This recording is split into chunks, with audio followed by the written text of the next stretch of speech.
de Paris-Île-de-France, espérons-le. Donc évidemment, les résultats globaux de la soirée seront matinés par cette victoire, visiblement, qui se dessine de Valérie Pécresse en Paris-Île-de-France. Mais c'est quand même une très mauvaise soirée pour les Républicains, puisqu'il y a peu, Nicolas Sarkozy parlait, Mathieu Magnodex, de grand chelem possible.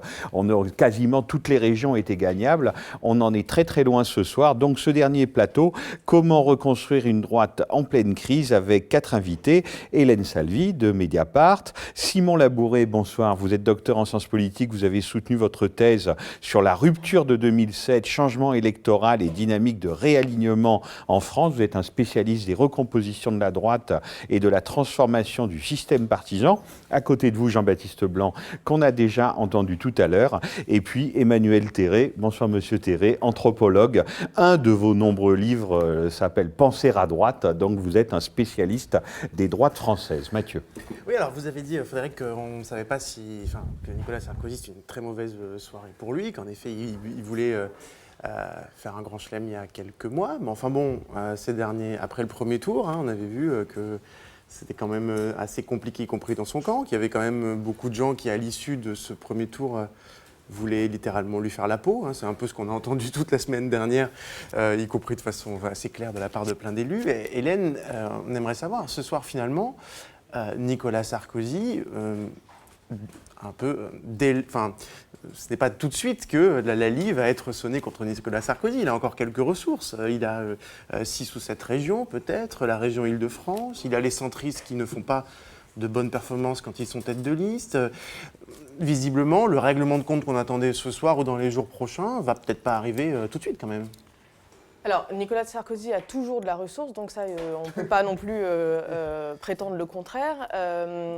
C'est assez contrasté ce soir parce que, effectivement, que ce soit 6 ou 7 régions, pour la droite, ce n'est pas un score extraordinaire, parce que, voilà, mécaniquement, l'opposition remporte toujours sur l'exécutif, que ce soit un pouvoir à droite ou à gauche. Donc, oui, un match moyen, ça reste un match moyen.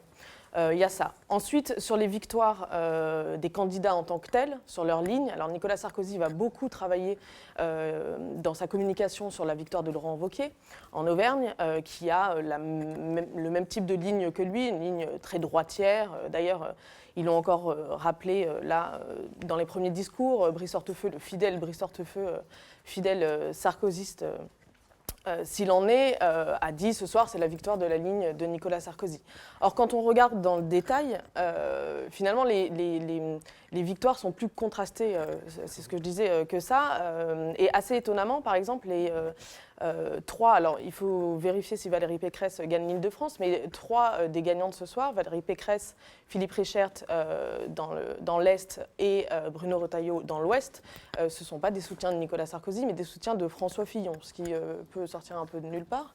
Par ailleurs, en PACA et dans le Nord-Pas-de-Calais, et d'ailleurs les 2 candidats le reconnaissent, Nicolas Sarkozy, pas vraiment, mais enfin il est assez clair que ce sont des personnes qui n'ont pas gagné grâce à l'ultra-droitisation dont ils étaient pourtant assez friands, notamment Christian Estrosi, mais grâce aux voix de la gauche. Donc ça va être un match un petit peu compliqué et un match qui va se préparer en vue de la primaire qui s'annonce, qui s'est un peu lancé entre les 2 tours, chacun ayant commencé à dire il faut absolument qu'on tire les leçons de ce qui s'est passé au premier tour, de cette montée du Front National. Ça veut dire que Nicolas Sarkozy, depuis qu'il est revenu à la tête de l'UMP depuis 1 an et depuis qu'il a relancé déjà la stratégie de l'échec de 2012, c'est-à-dire une ultra-droitisation du parti avec des sujets marqueurs comme l'islam, l'immigration, des sujets finalement qui sont plus proche de l'extrême droite que d'une droite dite républicaine. On voit que finalement cette course à l'échalote vers les électeurs du Front National ne fonctionne plus, et c'est d'ailleurs la raison pour laquelle plusieurs élus, notamment des candidats à la primaire, Alain Juppé, François Fillon, Bruno Le Maire, ont demandé à ce que s'ouvre assez rapidement un débat sur la ligne idéologique du parti. Or, ce débat-là va de facto s'ouvrir avec le débat de la primaire, parce qu'ils ne sont absolument pas d'accord sur leur projet pour la France, sur les valeurs qu'ils veulent porter. De toute manière, ça va s'ouvrir assez rapidement. La seule question aujourd'hui qui est posée, c'est cette fameuse date de la primaire, parce que la primaire est prévue pour novembre 2016. il commence à s'interroger sur la nécessité de l'avancer pour que pendant les 11 prochains mois, on n'ait pas une droite qui était déjà pas franchement en bon état et qui parte encore à volo. Simon Labouret, dans votre thèse, vous avez travaillé de nombreuses années sur justement ce sujet de la fusion des droites. Je vais simplifier un petit peu, vous me corrigerez si vous dites en gros depuis 2007, la rupture de Nicolas Sarkozy a créé une sorte de fusion comme ça entre la droite et l'extrême droite, y compris dans les thématiques, etc. Et ça, c'est Nicolas Sarkozy qui l'a réalisé. Donc pour vous, comment vous lisez le résultat de ce soir qui peut, en effet, si on le lit d'un peu loin, finalement paraître d'ailleurs bon pour à peu près tout le monde finalement. Donc pour la droite, qu'est-ce que ça veut dire pour vous ce qui se passe ce soir ? Le résultat qui était significatif, c'était celui du premier tour pour les Républicains et leurs alliés, et il était très mauvais. Pourquoi ? Parce qu'il montrait un recul par rapport au régional de 2010, si on prenait l'ensemble du bloc centre et droite traditionnelle. Or, en 2010, on était sur des élections qui étaient vraiment très très compliqué. Nicolas Sarkozy était président de la République, il était très impopulaire, il y avait un vote de sanction massif. Donc le fait qu'arriver en 2015 dans une situation complètement renversée, d'avoir des résultats qui soient même encore moins bons que ceux de 2010, ça a interrogé vraiment donc l'opposition des Républicains. C'était un résultat vraiment très très mauvais. Et qu'est-ce qui s'est passé entre les deux ? Eh bien, il y a eu toute une partie de l'électorat des Républicains qui, depuis 2007 et depuis donc cette rupture sarkozyste sur une radicalisation du discours sur l'immigration, sur l'insécurité, retour aussi de thématiques autour de l'islam par exemple, a hystérisé toute une partie de la base électorale traditionnelle de l'électorat UMP, désormais républicain, on a un peu de mal avec les sigles, et donc qui aujourd'hui nourrit grandement la poussée du FN, qui est une poussée, on en parle en 2015, mais c'est la même que celle qu'on a connue aux européennes de 2014, et même qu'aux municipales de 2014 dans certaines villes. Béziers, Avignon par exemple, là où le Front National avait des candidats sérieux, implantés ou simplement médiatiques, on avait déjà eu cette poussée aux municipales. Et donc qu'est-ce qui s'est passé pour le Front National ? Il a réussi, dans un cadre où il y a une gauche qui est décrédibilisée par le pouvoir, l'exercice du pouvoir, impopulaire avec François Hollande, et de l'autre côté, une UMP qui donc, de 2007 à 2012, a connu une situation très délicate au pouvoir, n'a pas été capable, j'ai envie de dire, de délivrer la marchandise sur les thématiques qui avaient été agitées par Sarkozy dès 2007, sur l'immigration, sur l'identité nationale, etc. Donc une grande déception de cet électorat-là à la droite de l'UMP qui se déporte vers le Front National. Et cette poussée, et aujourd'hui, on a une UMP vers les Républicains qui est vraiment pris en sandwich avec un résultat de premier tour très très décevant pour eux face à un Front National très dynamique qui est dans une nouvelle situation entre 25 et 30%, alors que pendant 20 ans, c'était un Front National qui était 15%. Les bonnes années comme en 2002, tâtonner vers la barre des 19, mais jamais au-delà. Mais est-ce que cette fusion des droites, pour vous, elle est inéluctable quand on vous entendait tout à l'heure dire finalement, moi, quand j'arrive à convaincre les gens, c'est en faisant notre travail de terrain et aussi en allant sur des thématiques comme le RSA, etc., les assistés ou les vrais faux assistés, je mets entre guillemets, ou la question des réfugiés. Visiblement, vous dites je suis obligé de faire ça, ce qui est quand même assez fort quand vous avez dit ça tout à l'heure. Est-ce que pour vous, cette fusion des droites, elle est inéluctable? Alors déjà, il faut distinguer ce qui se passe au niveau des partis et au niveau des électeurs. Au niveau des partis, on voit le cordon est plus solide que jamais. On se rappelle qu'en 98, il y avait des choses qui tanguaient un peu. Désormais, les choses sont claires. Pourquoi ? Parce que pour les Républicains, une alliance avec le FN qui pèse autant, voire plus, par exemple en PACA, ça n'a aucun intérêt. Aucun intérêt d'être derrière le Front National en PACA, par exemple.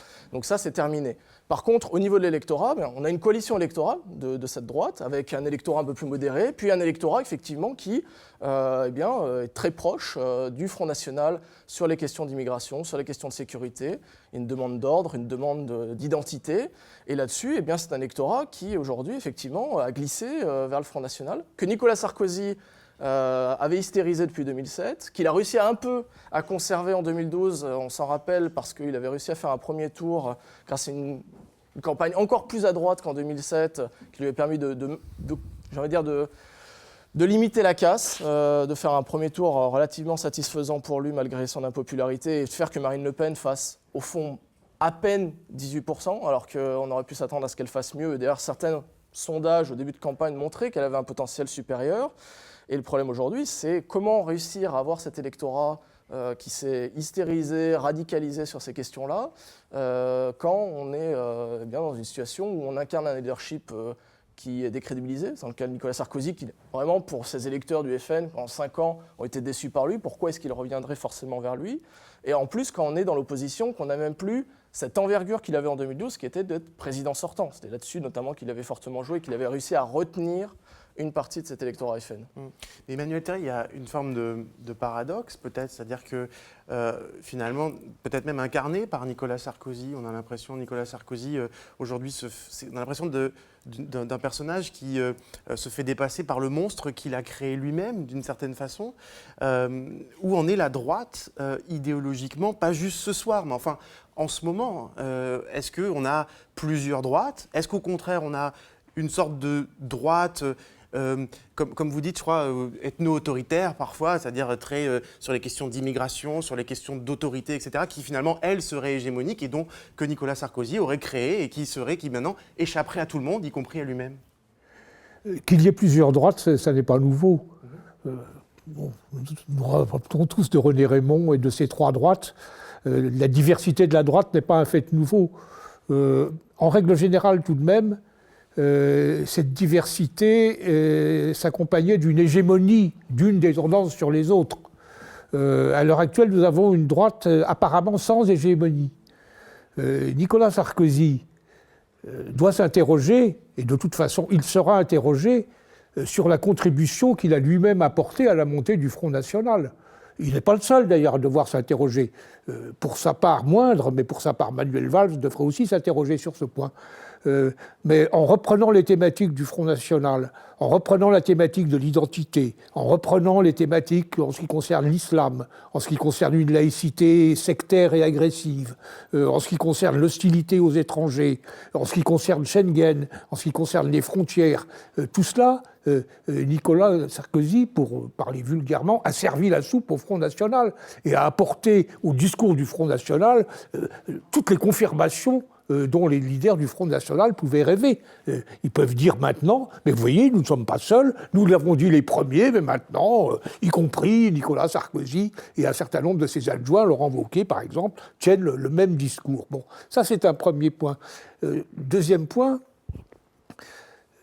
un aspect de l'échec de Nicolas Sarkozy ce soir, c'est le fait que Nicolas Sarkozy s'est toujours prononcé véhémentement contre le Front républicain.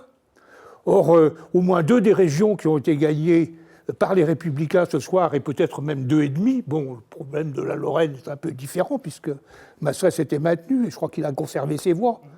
Mais enfin, le Parti socialiste avait désavoué Masseret.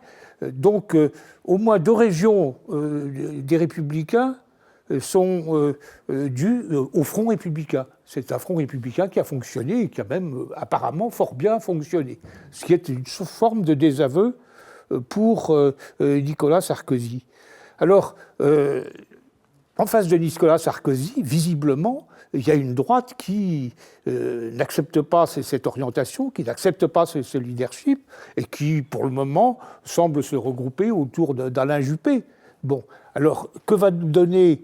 Et il n'y a pas d'hégémonie à l'heure actuelle à l'intérieur de la droite. Personne ne peut nous dire aujourd'hui si les primaires feront passer Nicolas Sarkozy ou Alain Juppé.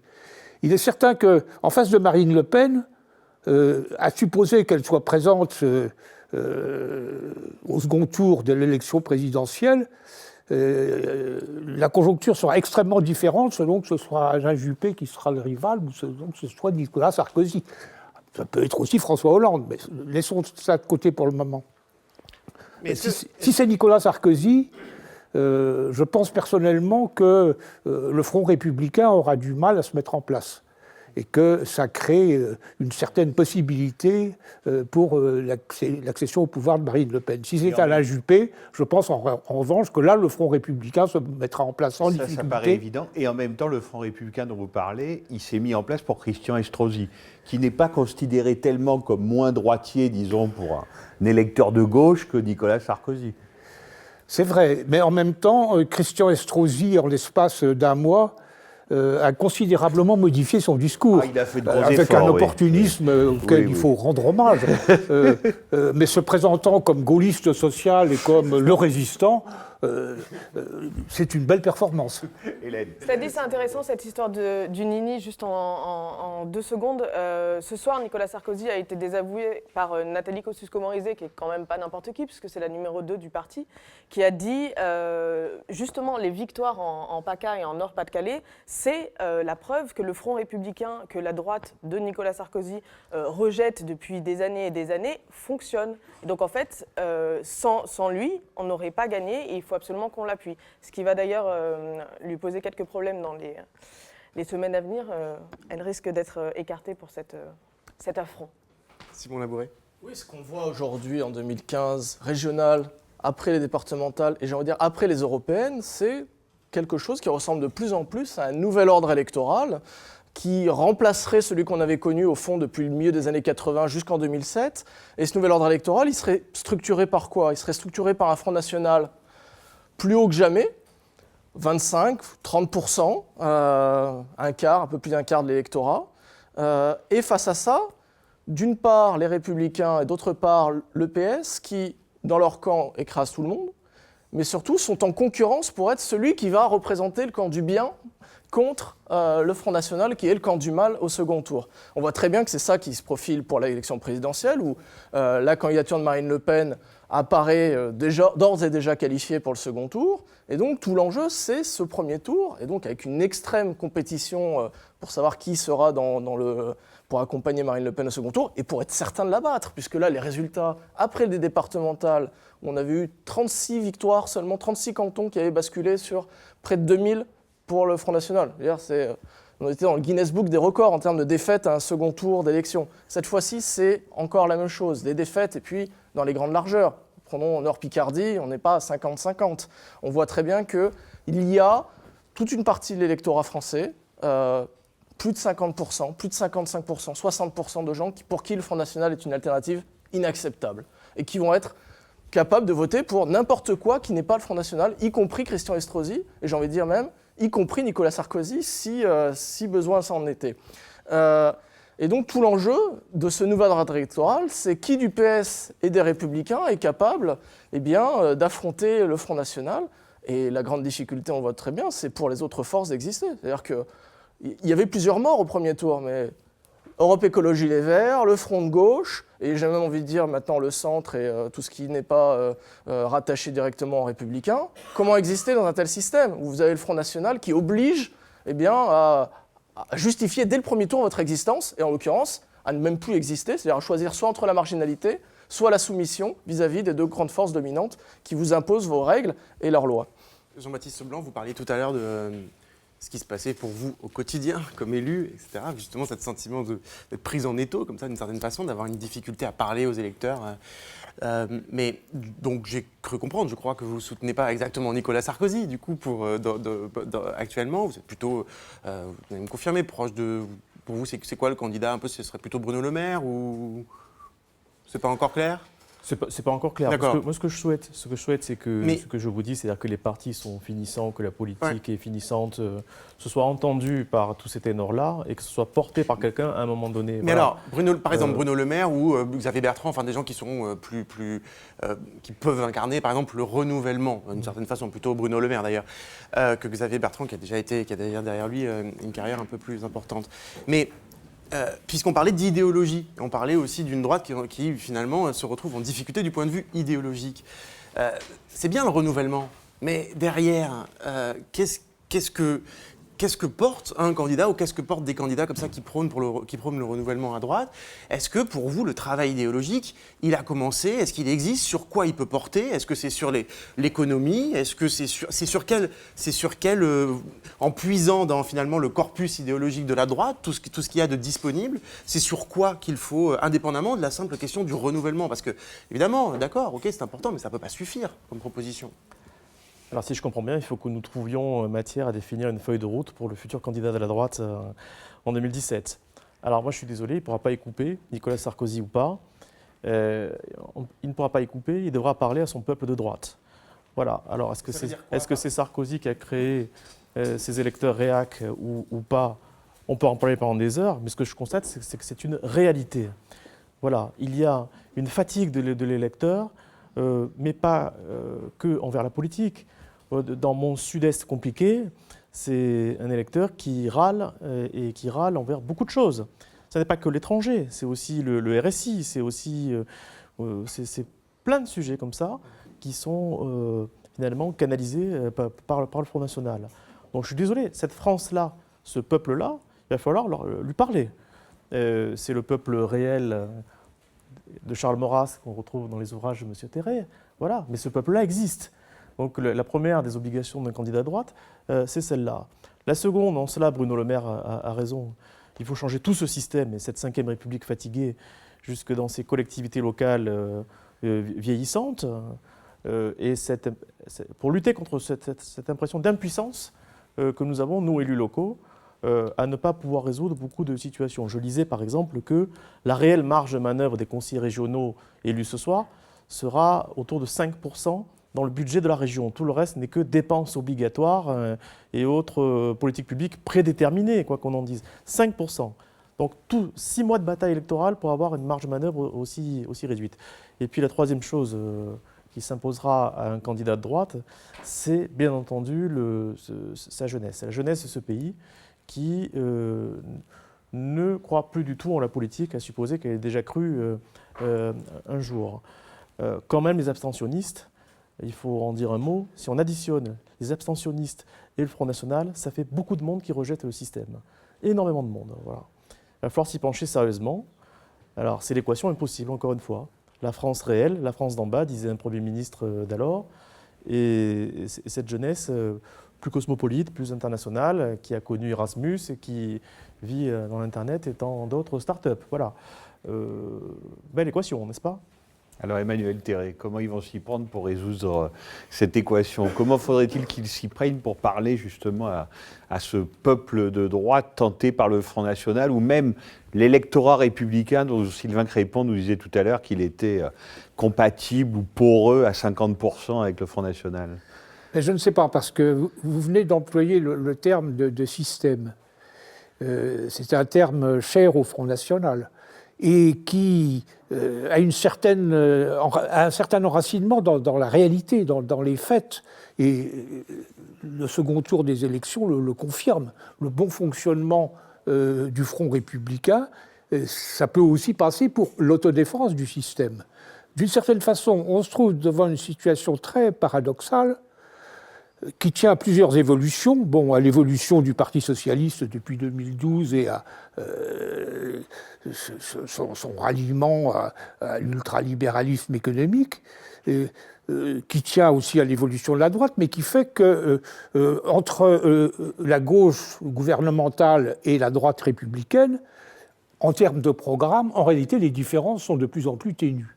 Qu'il s'agisse de sécurité, qu'il s'agisse d'économie, qu'il s'agisse de société, une fois passé le cap du mariage pour tous, eh bien, les différences sont de plus en plus ténues. Et au fond, l'opposition, même vigoureuse, entre la gauche gouvernementale et la droite républicaine, devient de plus en plus une opposition entre écuries, une opposition entre clans, mais non pas une opposition entre lignes politiques. De sorte que si la démocratie, c'est le conflit. Si la démocratie, c'est le choix. Si la démocratie, c'est l'alternative, on peut dire que paradoxalement, c'est le Front National qui fait vivre la démocratie à l'heure actuelle en France, parce qu'il est le seul parti à proposer une alternative par rapport au système. Alors on peut dire tout ce qu'on veut, et je suis tout à fait prêt à le faire, sur la qualité intrinsèque de cette alternative, sur son caractère profondément à la fois illusoire et démagogique, sur le choix de bouc émissaire de façon à résoudre tous les problèmes. N'empêche que dans l'esprit de beaucoup de gens, eh bien, c'est le Front National qui représente l'alternative, et par rapport à cela, on voit difficilement comment la droite va réussir à se distinguer à la fois du Front National de manière à plus alimenter l'électorat du Front National comme l'a fait Nicolas Sarkozy ces dernières années, mais se distinguer aussi du Parti socialiste, parce que sur quoi le Parti socialiste veut faire 40 milliards d'économies, alors la droite en propose 120, c'est pas très sérieux. Et ça ne dessine pas une ligne vraiment différente par rapport à celle qui est à l'heure actuelle mise en place par Hollande et par Manuel Valls. Simon, je voyais réagir, non? Deux réactions. Ce qu'il faut bien voir, c'est que sur la droite traditionnelle, elle s'est mise un peu dans une forme d'impasse à avoir hystérisé ces questions sur l'immigration et sur la sécurité, c'est-à-dire qu'elle en fait maintenant quelque chose qui est incontournable, non seulement pour ses électeurs, mais aussi pour ceux qui sont passés du côté du Front National. Et donc effectivement, sur une primaire, le candidat qui l'emportera, il devra en parler d'une façon ou d'une autre, et il devra en parler d'une façon qui soit convaincante pour cette base, notamment, qui s'est très radicalisée là-dessus. Et ça, toutes les données de sondage depuis 2007 le montrent, et la géographie électorale également montre très bien cette radicalisation là-dessus. Pour le reste, la question du pouvoir, parce que c'est ça qui importe pour les Républicains, elle n'est pas dans une situation désastreuse. On le voit encore ce soir, ils vont quand même conquérir un certain nombre de régions. Ils sont simplement dans une moins bonne situation que celle qu'ils ont pu connaître par le passé quand la gauche était impopulaire. Quand la gauche était impopulaire par le passé, c'était 92, c'était 93, c'était des raz-de-marée avec des chambres bleu horizon, avec à peine une cinquantaine de députés qui restaient pour la gauche, l'intégralité quasiment des régions pour elle. Et là, ce genre de festin, effectivement, c'est terminé à cause du Front National et à cause des modes de scrutin qui font que le Front National est incontournable au second tour. Donc voilà. Après, pour le reste, la situation des Républicains en termes de pouvoir, ces perspectives pour gagner les élections en 2017 aujourd'hui, elles ne sont absolument pas en péril, si je puis dire, mais se posera la question de comment établir une stratégie de premier tour qui permet d'être devant la gauche. Parce que la gauche, elle a aussi ses problèmes, elle est très divisée, et on voit aujourd'hui que si les regroupements de second tour sur la gauche se font bien ou se font mal, là où en tout cas il y a la question du Front National, c'est-à-dire que l'électorat ELV, l'électorat Front de gauche va avoir pas trop de problèmes à aller sur du PS pour faire barrage au FN. Par contre, quand la question du FN est un peu absente, comme on le voit en Ile-de-France, où on avait un total gauche au premier tour qui laissait augurer une victoire de Barthelone. D'ailleurs, Barthelone au sort du premier tour, c'était presque le champagne. Alors on verra ce qu'il en est exactement, je n'ai pas les résultats définitifs, mais en tous les cas, on voit très bien que quand la question du FN est absente pour l'électorat de gauche, eh bien, l'incitation pour aller voter pour le Parti socialiste, elle est beaucoup plus réduite. Donc les Républicains ont un problème, le Parti socialiste en a d'autres. Mais dans tous les cas, ces deux partis restent les seuls compétiteurs pour le pouvoir. C'est quand même le grand enseignement de ces élections de 2015, départementales et régionales. Les autres n'existent pas, parce qu'ils sont les seuls à pouvoir être l'alternative au FN et être la seule alternative au FN. Alors, contestation. Emmanuel Théré a l'air de contester. Je pense que la situation des élections régionales est une chose et que l'élection présidentielle en est une seconde. Et que si le FN continue sur sa lancée, et qui a quand même une progression extrêmement rapide d'une élection à l'autre, depuis l'élection présidentielle de 2012 et les 18% de Marine Le Pen, on en est 4 ans plus tard à 25%. Si ce mouvement continue, alors personne ne peut dire ce qui se passera en 2017, en particulier parce que, comme je l'ai dit tout à l'heure, si c'est Sarkozy qui est opposé à Marine Le Pen, il aura du mal à réunir les voix de gauche sur son nom, ça j'en suis bien convaincu, et je peux en témoigner même personnellement. Et si c'est François Hollande qui se trouve en face de Marine Le Pen, je pense que toute une partie de l'électorat des Républicains se reportera sur Marine Le Pen. Nous l'avons vu d'ailleurs sur un cas particulier, qui est l'élection du Languedoc-Roussillon. Heureusement que Dominique Régnier s'est maintenu, parce que s'il ne s'était pas maintenu, effectivement, ses voix se seraient portées, je pense, en majorité sur Louis Alliot. Et donc, le refus du Front républicain là, a été en fait une bonne chose. Donc, la situation, elle est tout à fait différente au moment des élections présidentielles. Le fait que ce que j'ai appelé le système se trouve confirmé par ces élections va probablement renforcer et donner un élan supplémentaire aux électeurs du Front National qui diront, ben voilà, nous seuls contre tous et nous allons y arriver. Donc, que le Front National ne soit pas un candidat sérieux au pouvoir, ça je ne souscris pas du tout à cette opinion. Jean-Baptiste Blanc. Oui, donc ce que je voulais dire, c'est que parmi les patates chaudes quand même de la droite, dans cette impérieuse nécessité de garder le peuple de droite, figure effectivement le mariage pour tous. c'est une position très difficile. Enfin, c'est quasiment insoluble comme problème. Je ne vois pas comment le futur candidat va s'y prendre. Ça, c'est le premier point. Je voudrais Sur la rajouter question de l'abrogation. sur la question de l'abrogation, notamment. Vous êtes évidemment contre l'abrogation. C'est un fait de société, la loi est votée, maintenant j'appelle ça un progrès, et puis voilà. Je ne vois pas comment on pourra revenir là-dessus, mais ça va déplaire à une très grosse partie de notre électorat, sans aucun doute. Et ça, pour le coup, c'est une patate chaude de la gauche. C'est bien joué, docteur Machiavel, Hollande, voilà. Maintenant, oui, il y a un débat, je sais, mais il y a un autre sujet. Pour une fois qu'ils font quelque chose, enfin quand même. Moi, c'est pas Que le Front National non plus ne s'est pas prononcé de façon très claire sur cette question, Absolument. jusqu'à présent. Enfin, sur la gauche qui jouait le Front National, quand même, on peut passer une soirée aussi. Mais le deuxième point que je voulais aborder rapidement, si vous permettez, c'est aussi les fractures territoriales. Parce que, comme je vous le disais, dans mon département, autour des villes, les villages votent encore plus fort Front National, alors qu'il n'y a aucun problème véritable, ni économique, ni social, mais c'est un vote de précaution. Donc ce sentiment d'être à la périphérie que nous connaissons tous, que nous lisons ça et là dans les études. Mais nous devenons aussi la périphérie de grands ensembles. Il y a la métropole marseillaise, d'ailleurs, qui a joué dans cette élection régionale, qui vient frapper à nos portes. Le Grand Lyon, pas très loin non plus. Et puis, il y a entre ces grandes métropoles des zones périurbaines, périrurales, qui ont du mal à trouver leur place et leur identité. Ce sont des zones grises, zones blanches, qui sont très compliquées à appréhender et qui aggravent le sentiment de peur. Voilà. Le troisième dernier point sur la primaire, M. Terré le précise dans ses ouvrages, il faut le rappeler, ça me semble important. Ce n'est pas la culture de la droite, la primaire. La discussion, la délibération, et puis finalement l'unité derrière le candidat qui sera désigné. Quand même, dans l'époque compliquée que nous vivons, rajouter une telle difficulté, je sais qu'elle est dans l'air du temps, que c'est un besoin de la société de participer, de donner son avis, bien sûr. Ça a été un succès pour la gauche, mais la gauche, ce n'est pas la même chose. Voilà. Hélène Salvi, un tout dernier mot. Deux choses simplement sur la primaire. En même temps, si la primaire a été installée, c'était précisément pour répondre à une absence de leadership à droite et parce qu'il y avait cet énorme problème de Fillon-Copé et toutes les guerres et dissensions qui s'en sont suivies. Donc effectivement, ce n'est pas dans la culture de la droite, mais c'est précisément pour sauver la droite que ce scrutin a été mis en place. Donc c'est à double tranchant. Ça pourrait générer le chef aussi, attention. Oui.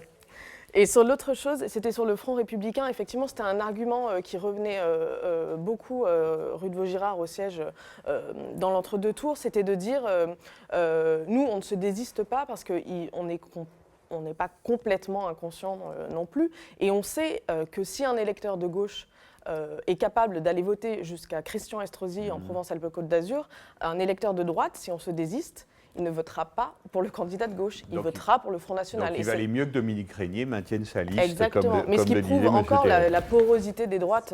Merci beaucoup à tous les quatre. Merci à Mathieu Madodex d'avoir animé ce dernier débat consacré aux élections régionales avec moi. Il est 22h et 3 ou 4 minutes.